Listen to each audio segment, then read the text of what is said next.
오늘 본문은 16절에서부터 29절까지의 말씀입니다. 그 중에 29절의 말씀을 중심으로 함께 은혜 나누려고 합니다.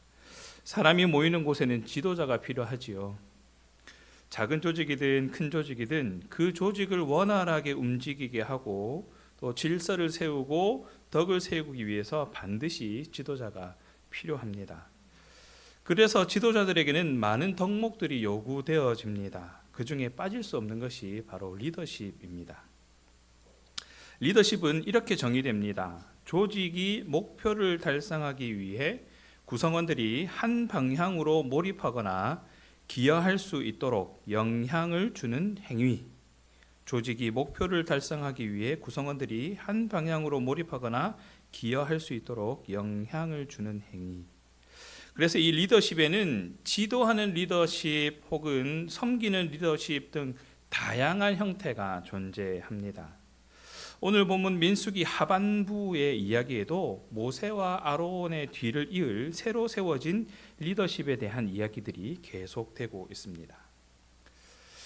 이스라엘 조직이 약속하신 새 땅에서의 새로운 삶을 하나님의 뜻에 맞게 하도록 이스라엘 백성들이 한 방향으로 몰입하고 기여할 수 있도록 영향을 주기 위해서 아론과 모세의 뒤를 이어갈 지도자가 세워졌다가 오늘 내용의 시작입니다. 이스라엘에게 주어진 약속의 땅은 하나님의 선물이었습니다. 그 약속의 땅에 이제 들어가서 차지하게 될 땅의 경계를 정하시고 가나안 땅을 분배할 지도자들을 세워 가십니다. 이 기록은 하나님의 일은 언제나 하나님이 세우신 사람을 통해서 이루어진다라는 것을 분명하게 해주는 기록입니다. 오늘 본문 속에서 하나님의 뜻을 실행할 책임자들, 즉 기업을 받게 하신 자들이 세워지는 내용을 통해서 저와 여러분의 사명을 다시 한번 살펴보는 은혜의 시간 되시기 바랍니다. 오늘 본문 34장 16절에서 17절의 내용을 보면 여호와께서 모세에게 말씀하여 이르시되 땅을 기업으로 나눌 자의 이름은 제사장 엘르아살과 눈의 아들 여호수아니라 라고 말씀을 하고 있습니다. 하나님께서 모세를 통해서 다음 지도자로 엘르아살과 여호수아를 세우고 있습니다. 이 말은 모세의 임무는 여기까지다라는 말이 됩니다. 하나님의 백성들을 모압 평지까지 인도하는 것까지가 그가 지도자로서의 그 역할이 마지막이다라는 것을 이야기합니다. 지난 설교에서도 말씀드렸다시피 모세가 지금까지 이 광야 생활을 해오면서 쌓아온 실력들은 모르긴 몰라도 그냥 없었던 것으로 하기에는 아까운 것들이 참 많습니다. 물론 이 실수와 실패가 있었고 그렇게 완벽하다라고 얘기할 수는 없지만 그래도 하나님의 뜻대로 쌓아온 규칙들이 있습니다. 보다 하나님의 섭리대로 살아갈 수 있도록 지도하고 안내하는 그런 방법들도 있었을 것입니다. 그래도 하나님의 뜻을 믿고 순종할 수 있도록 그 신앙의 바탕 등 이 전수해줘서 보다 더 좋을 법한 다음 지도자들이 이 내용을 전수받으면 보다 더 잘할 수 있게 될 만한 그러한 정보였음에도 불구하고 하나님께서는 그에 대한 내용을 말하지 않습니다. 너는 여기까지다. 이 소위 말하는 꿀팁이 될 수도 있거든요. 모세가 가진 그 경험들, 쉽게 구할 수 없는 경험을 통해서 또 실전에서 바로 써먹을 수 있을 만한 그러한 정보들을 많이 가지고 있었습니다. 한순간에 얻을 수 있는 내용들이 아니거든요. 반드시 겪어내야만 알 수 있는 그러한 내용들은 모세는 알고 있었습니다. 여호수아나 엘르아살이 그것을 알려면 그 시간을 겪어내거나 아니면 다른 전문가들을 통해서 컨설팅을 받거나 아니면 유경험자들이 알려주는 방법들을 배우는 방법밖에 없을 것인데 하나님의 방법은 그렇게 말씀하시지 않는 거예요. 모세에게 너는 거기까지다. 그 다음 세대들에게 그것을 알려주는 것은 너의 역할이 아니다라고 말씀을 하고 있는 겁니다. 좀 억지스럽게 해석을 하자면 네 몫이 아니니 꿈 깨라 라는 그런 말이 아닐까 생각이 듭니다.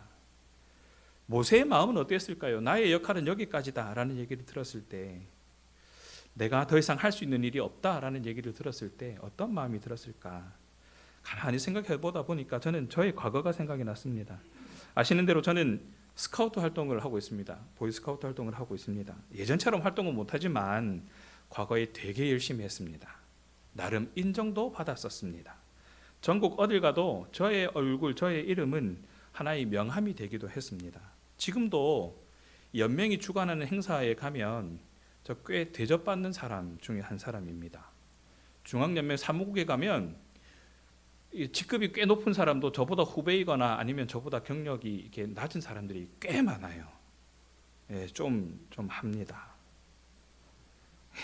우리 지방에도 그렇고 남전연이나 여전연 뭐 아니면 지방의 여전도연합회, 남전도연합회도 그렇겠지만 임원이 되기 위해서는 서기부터 차근차근 밟아 올라가야 되잖아요. 저희 전국 대학생 협의회도 그렇습니다. 처음부터 차근차근 밟아 올라가야 합니다. 게다가 저는 최연소 회장을 했던 사람이거든요. 대단하지 않습니까? 그런데 회장을 하고 나면 보통은 물러나는 게 맞습니다. 물러나야 되는데 저는 그러지 못했습니다. 당시에 이 감사 자리가 하나 비게 된 거예요. 이 감사는 원래 임원의 부회장 중에 한 사람이 다음 회기 이제 감사를 하게 되는데 원래 하기로 했던 친구가 갑자기 사정이 생겨서 못 하게 된 겁니다. 아, 어쩔 수 없구나. 그러면 내가 해야 되겠구나라는 마음이 들긴 들었지만 그래도 그 자리에는 다른 사람을 세웠습니다. 그래서 그 회기가 잘 넘어갈 수 있도록 해줬습니다. 거기까지는 괜찮았습니다. 근데 제가 최연소 회장이다 보니까 제 다음 임기, 그 다음 회기, 그 다음 회기까지가 다 저희 동기들이 회장을 하게 된 거예요. 막 군대 갔다 온 친구들도 있고 정신 못 차리고 하는 친구들도 있고 그러다 보니까 없는 자리를 만들어낸 겁니다. 대학생 스카우트 발전을 도모하겠다라는 명목하에 특별위원회를 만들어낸 겁니다. 제가. 그리고 그 위원장을 제가 합니다. 대단하죠. 당시에 되게 열심히 했습니다. 뭐 제가 이렇게 조금만 탁 해도 되게 큰 도움이 됐을 겁니다. 아마 저는 그렇게 믿고 있습니다. 방해는 되지 않았을 것이다 라고 저는 생각을 하고 있습니다. 뭐 작은 도움은 아니어도 그래도 큰 도움은 됐을 거다라고 생각을 하고 있습니다. 그러다가 제가 신학을 시작하게 되면서 그 이후에 이제 자리에 대한 모든 청탁들을 다 뒤로 하고 소위 말하는 제야의 고수로 제가 저의 이제 실제 힘을 숨기고 이제 이렇게 살아가고 있습니다. 그런데 그렇게 그 자리에서 물러나서 가만히 생각해 보니까 저에게 그 드는 마음, 신학을 시작하면서 신학을 배우고 하나님의 일을 해 나간다는 것에 대한 그런 기쁨과 그런 행복함도 있었지만 채워지지 않는 아쉬움들이 있더라는 것이죠. 그 아쉬움이 뭔가 가만히 고민해 봤더니 이러한 고민이었습니다. 더 잘하지 못했다라는 아쉬움보다 이제는 더 할 수 없다라는 아쉬움이었다는 것이죠. 그것을 시간이 한참 지나고 나서야 알게 되었습니다. 그리고 시간이 더 지나고 나서는 어떤 마음이 들었냐면 그때 그거 하지 말았어야 되는데 하는 생각이 들더라는 겁니다. 그런데 오늘 본문에 나오는 모세는 좀 달랐습니다. 제게는 이 모세의 순종이 예사롭지 않았습니다. 역시 성경에 기록될 만한 그런 대단한 인물이구나라는 생각이 들었습니다. 저와 여러분도 하나님께 쓰임받는 사람이라는 사실은 변함이 없습니다. 다만 아직 때가 되지 않았다라는 것으로 위로가 될 수도 있겠지만 아니면 이미 쓰임받고 있는데 깨닫지 못해서 우리가 어리석은 결정을 하고 있지는 않은지 돌아보게 되기도 합니다. 모세의 순종은 하나님께서 쓰신 것에 대한 하나님께서 하라 하신 것에 대한 철저한 순종, 그 순종이 과연 나에게는 있었는가를 돌아보게 되는 것이죠. 우리의 생각과 지경을 앞서가시는 하나님의 뜻에 절대 순종할 수 있는 그런 저와 여러분 되기를 간절히 바랍니다. 다만 하나님께서 맡기시는 일들에 대해서 우리는 순종해야 하지만 또 내려놓는 것에 대해서도 우리는 순종해야 하지만 이것을 내려놓고 다른 것을 맡기시려고 하는데 이것조차도 내려놓는 그런 실수는 하지 않으시기 바랍니다. 우리는 끝까지 맡기시는 일에 순종해야 하는 사람들이거든요. 오늘 본문 34장 18절입니다. 너희는 또 기업의 땅을 나누기 위하여 각 지파에 한 지휘관씩 택하라라고 다음 명령을 하십니다. 이스라엘이 차지하게 될 약속의 땅의 범위를 제시하신 다음에 이 땅을 분배하는 일을 담당할 책임자들을 지명하십니다. 바로 엘르아살과 여호수아를 통해서 그 일들을 진행하십니다. 이 여호수아와 엘르아살은 하나님께서 직접 지명하셨습니다. 다음은 너희다. 그 다음은 그 각 지파에서 뽑혀져 나오는 그 지휘관들은 그렇게 하지 않으셨습니다. 각 지파에서 한 지휘관씩 택하라라고 명령하십니다. 근데 여기서 이 택하다라는 단어를 유심히 살펴봐야 합니다. 우리는 어떤 한 공동체에서 대표를 선택하기 위해서 많이 쓰는 방법이 투표입니다. 이 사람이 우리 지파에서 우리 공동체 내에서 우리를 대표할 만한 유능한 사람인가, 그만한 재주를 가지고 있는 사람인가, 잘할 것 같은 사람인가, 그 자리에 어울리는 사람인가, 리더십을 가지고 지휘관의 역할을 잘 할 수 있을 것인가를 고려해서 한 사람을 선택합니다. 그런데 오늘 본문에 나오는 택하라의 단어는 그러한 의미를 가지고 있지 않습니다. 아주 개인적이고 직접적으로 불러내다라는 의미를 가지고 있습니다. 누가요? 하나님께서 그 사람들을 지명하여 택하여 불러내셨다라는 겁니다. 사람을 통하여 일하시는 것처럼 보이지만 사실은 하나님께서 지명하셨다라는 것이죠. 하나님께서 부르신 일꾼들은 우연히 부름을 받은 것이 아니라 하나님께서 미리 아시고 귀하게 사용하시기 위해서 부르셨다라는 것을 알려주고 있습니다. 그 사람들이 누굽니까? 34장 19절에서 28절까지 쭉 열거되어 있습니다. 그 사람들의 이름은 이러하니 유다 지파에서는 여분네 아들 갈렙, 시몬 지파에서는 암미후세 아들 스무엘, 베냐민 지파에서는 기슬론의 아들 엘리닷, 단 자손 지파에서는 요글리의 아들 붓기, 요셉 자손 중 므낫세 자손 지파에서는 에봇의 아들 한니엘, 에브라임 자손 지파 중에서는 십단의 아들 그무엘, 스불론 자손 지파에서는 바르나게 아들 엘리사반, 아사갈의 자손 지파에서는 아산의 아들 발디엣, 아셀 자손 지파에서는 슬로미의 아들 아히훗, 납달론 자손 지파에서는 암미옷의 아들 브다헬이니라 하셨느니라. 이 사람들이 쭉 선택되어집니다. 택하여집니다. 이렇게 일거된 지휘관들의 이름들을 보면 공통점이 있고 참 재미있는 사실을 발견할 수 있습니다. 하나같이 하나님과 연관된 이름을 가지고 있다는 겁니다. 하나님에 대한 충성이 드러나는 이름이기도 하고요. 하나님의 능력이 드러나는 이름이기도 하고요. 하나님의 은혜가 드러나는 이름이기도 하다라는 겁니다. 엘르아살은 하나님이 도우시다라는 뜻입니다. 여호수아는 여호와는 구원이시다라는 뜻입니다. 갈렙은 담력이라는 뜻을 가지고 있습니다.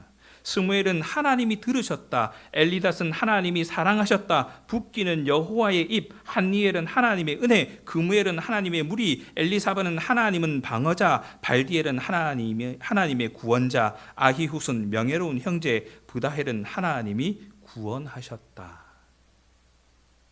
이렇듯 가나안 정복을 앞둔 지휘관들의 이름은 하나같이 하나님의 이름, 하나님의 능력, 하나님의 은혜를 드러내고 있습니다. 그들이 가나안 땅을 얻기에 합당한 믿음과 열심을 가지고 있었다라는 것을 드러내어주는 의미 있는 문장이기도 하지만, 이제 이스라엘 백성들이 가나안 땅에 들어가서 살아가기 위해서는 지금처럼, 아니 보다 더 철저하게 하나님 뜻대로 하나님의 능력을 힘입어서 하나님의 은혜 안에서 살아가야만 이제 앞으로 치러지게 될 전쟁들에 대해 있어서 승리할 수 있다라는 것을 모두에게 각인시키는 그러한 기록이기도 합니다. 사람을 세우는 일은 하나님의 뜻이 실행되는 과정에서 가장 중요한 부분입니다. 아무나 세우시지는 않으시거든요. 뛰어나다고 해서 세우시는 것도 아니고, 그렇다고 해서 흠이 많기 때문에 세우는 것도 아니고요. 하나님의 뜻이, 하나님의 생각이, 하나님의 방법이 전적으로 거기에 적용되어집니다. 하나님께서 직접 임명하신 일들, 이제 하나님이 명령하신 일을 실행에 옮길 사람은 출애굽 세대가 아닌 광야의 신세대들이기 때문에 그 지도자의 위치에 더 이상 모세가 아닌 엘르아살과 여호수아가 서게 됩니다. 새로운 리더십이 발현되어집니다. 이미 아론과 미리암을 비롯한 출애굽 세대들이 세상을 떠났습니다. 모세도 이제 자신의 임무를 마칠 때가 되었습니다. 하나님은 이런 과정을 통해서 모세에게 그의 역할이 어디까지인지를 말씀해 주고 계십니다. 내려놓게 하시는 것이죠. 하나님이 세우신 여호수아와 엘르아사를 통해서 일하겠다고 하신 하나님의 뜻을 받아들인 순종의 결단을 기다리고 있습니다. 모세는 순종했고 그 역할에 대해서 욕심부리지 않고 내려놓았습니다. 하나님을 끝까지 신뢰했던 사람, 가나안 정탐 이후에 이 땅은 하나님께서 반드시 우리에게 주실 것이다라고 믿었던 사람이 여호수아였기 때문에 그 땅의 분배를 그에게 맡긴 겁니다.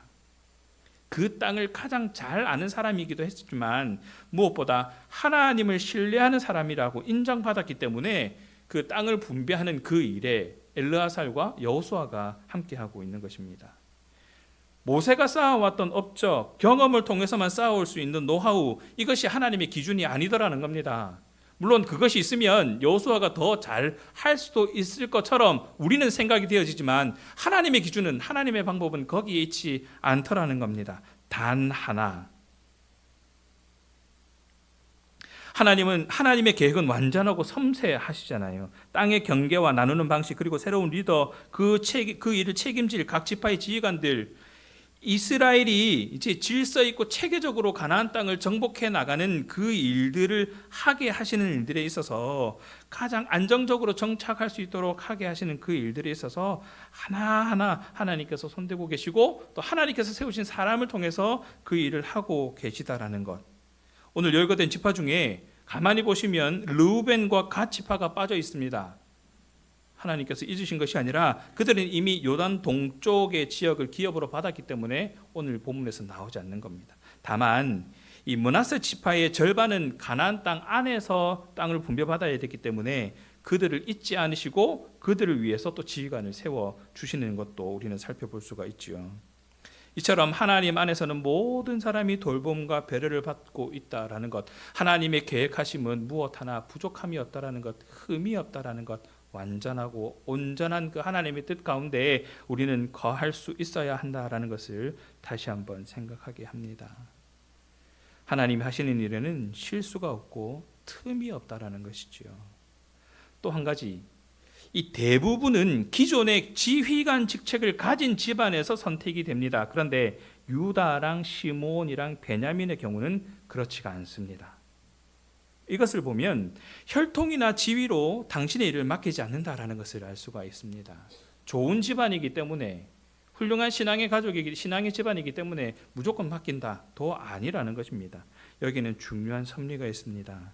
하나님이 한 사람을 택하시고 세우시는 데에는 분명한 이유가 있다라는 것이죠. 그렇게 우리는 하나님의 주권적인 섭리를 인정하고 그것에 순종할 수 있어야 합니다. 하나님께서 이렇게 하시는 데는 다 이유가 있다.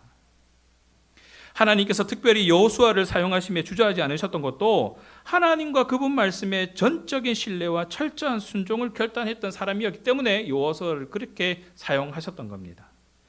하나님께서 세우시는 사람의 조건은 능력이 뛰어난 사람, 재주를 많이 가진 사람, 임기응변에 뛰어난 사람, 이런 부수적인 것에 있지 않습니다. 전적인 신뢰와 순종, 거기에 있습니다. 모세의 마무리가 그나마 아름다울 수 있었던 것도 여기에 있습니다. 전적인 신뢰와 순종.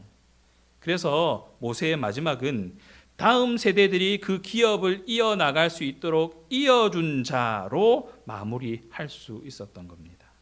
만약에 여기서 모세가 욕심을 부려서 하나님, 이것까지는 내가 해도 되지 않습니까? 요 다음까지는 내가 해도 되지 않습니까? 라고 그 자리에 대한 욕심을 부렸다면 결말은 이렇게 나오지 않았겠지요.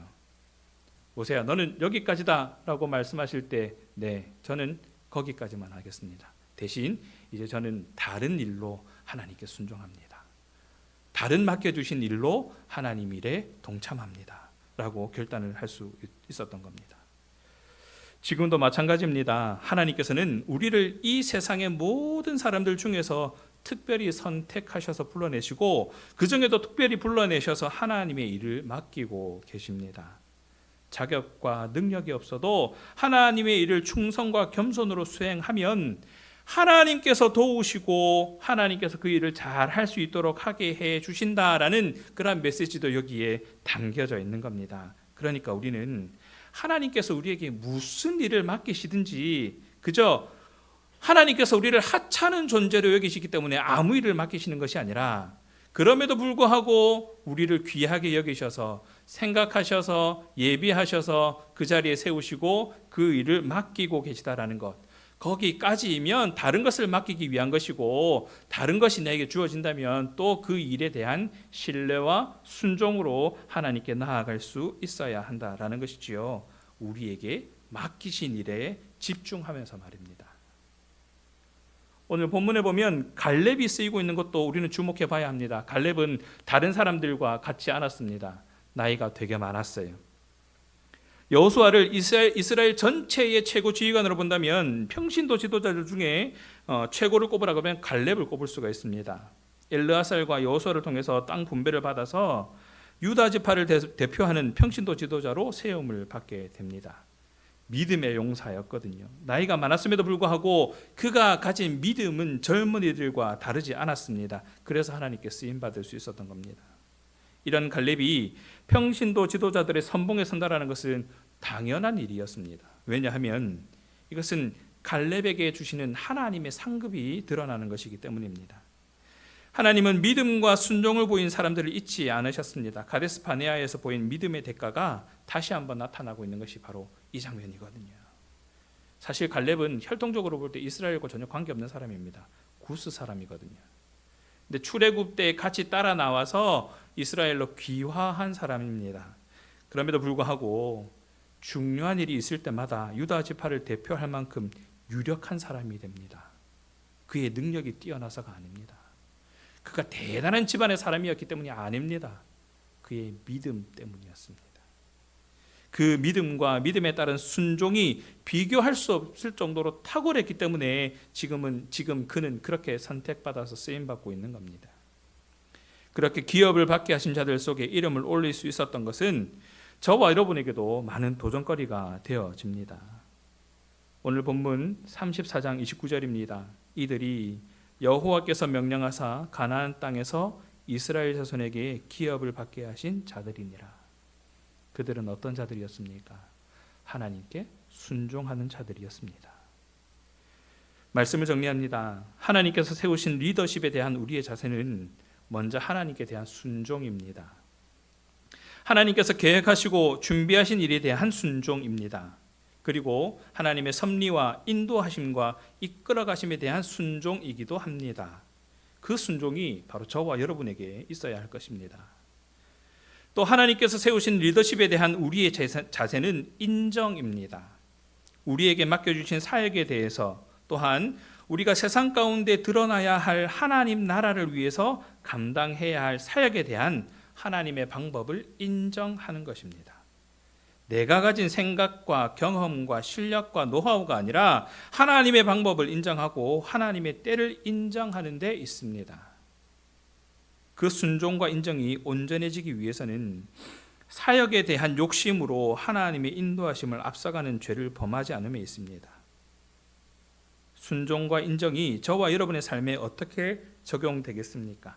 지금까지 감당해오던 교회 일도 여기에 포함됩니다. 세상 속에서 살아가는 우리의 신앙인으로서의 삶도 여기에 포함됩니다. 어떻게 순종과 인정의 삶을 살아갈 수 있습니까? 우리가 있는 그곳에서 순종하는 삶은 바로 예배하는 삶입니다. 예배하는 삶은 하나님을 인정하는 삶입니다. 하나님을 인식하며 살아가는 삶입니다. 하나님을 기억하며 살아가는 삶입니다. 세상의 방법대로 살아가지 않는 것을 말합니다. 세상의 방법은 비난하고 폄하하고 경쟁하고 밟고 일어서야만 가능하다라고 얘기를 하고 하나님의 사랑을 실천한다고 베풀었는데 호구 취급받는 세상에서도 정의를 세우고 공의가 강같이 흐르게 하는 삶을 살아가는 것을 말합니다.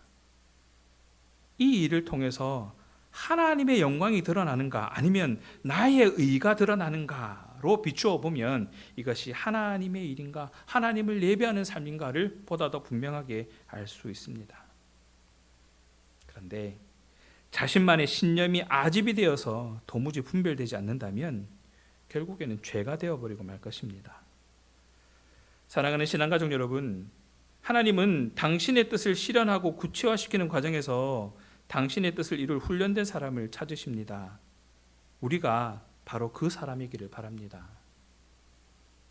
하나님의 때를 기다리며 하나님의 방법을 인정하고 하나님 뜻에 온전히 순종할 수 있는 믿음, 마지막 때를 살아가고 있는 우리에게, 약속의 땅으로 들어갈 날이 눈앞에 있는 우리에게 하나님은 당신의 뜻을 이룰 사람을 찾고 계시는 겁니다. 그 사람이 바로 저와 여러분이기를 간절히 소원합니다.